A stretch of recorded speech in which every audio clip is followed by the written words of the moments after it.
So, forces.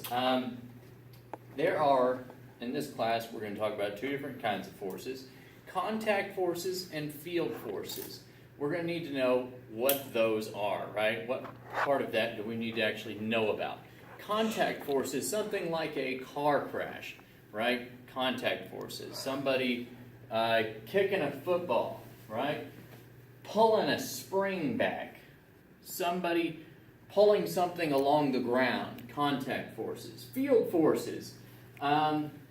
Two planetary bodies. So you have Earth and you have the moon. All right, there's a force between those two. That is a field force. You have a magnet with an N and an S end, and you come in contact with a paramagnetic or ferrous source, some piece of metal, right, that's ferrous or attractive to the magnet. Those two are attractive with a field force. Similarly, an electric charge, right? We have positive and a negative electric charges. That is an electromagnetic force. That is also known as a field force. Okay?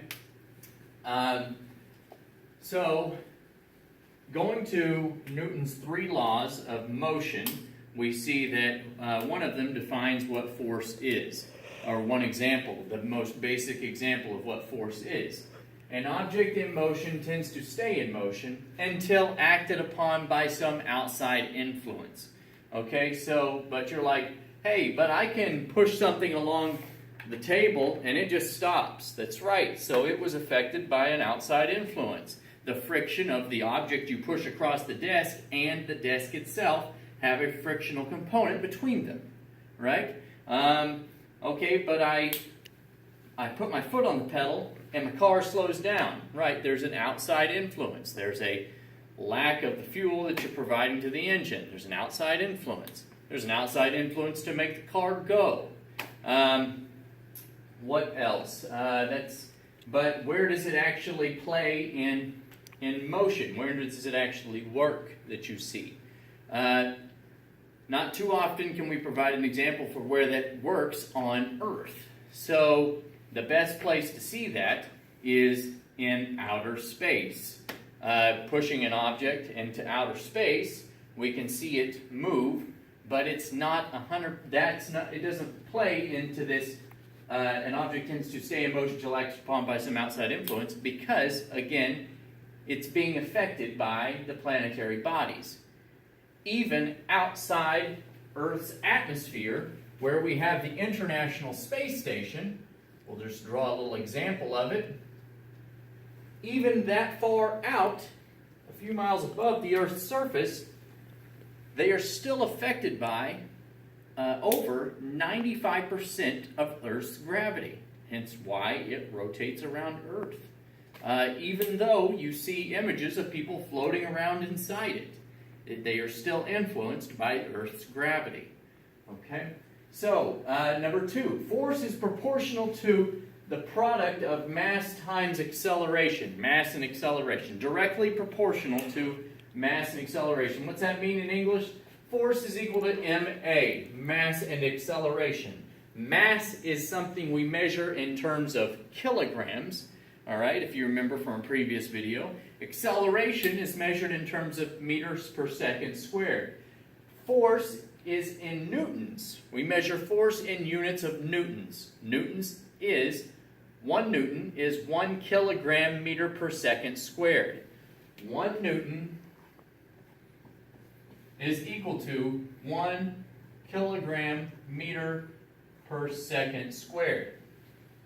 Okay, that is your unit conversion. Kilogram meter per second squared. All right. So, and there are many variances of making that as well. That is just the most basic. Number three, for every action there is an equal and opposite reaction. Okay, I'm sure you've seen that in the real world in many variances. Not only in the physical sense, but also maybe the human sense. But back to this, I digress. A desk, right? You're setting an object on a desk, okay? It has a mass of m. We can put any number to that you'd like. So, m pushes down on desk or table. Table pushes back, okay? There is a mass and a gravity associated with this mass being pushed down towards the earth, okay? Mass times gravity, okay? Mass times gravity, all right? This desk is pushing back with that same amount of force. Gravity is, let me take another step back, gravity is a form of acceleration, okay? Gravity is a form of acceleration. This desk will push back with that same mass times gravity in the opposite direction. Okay, mass times gravity in the opposite direction, and we will call that our normal force. Normal to the table, normal to the surface of the table, perpendicular to the surface of the table.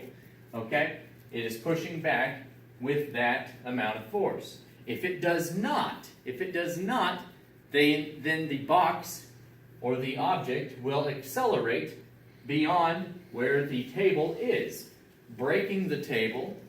And if the table cannot provide the same force back on the object.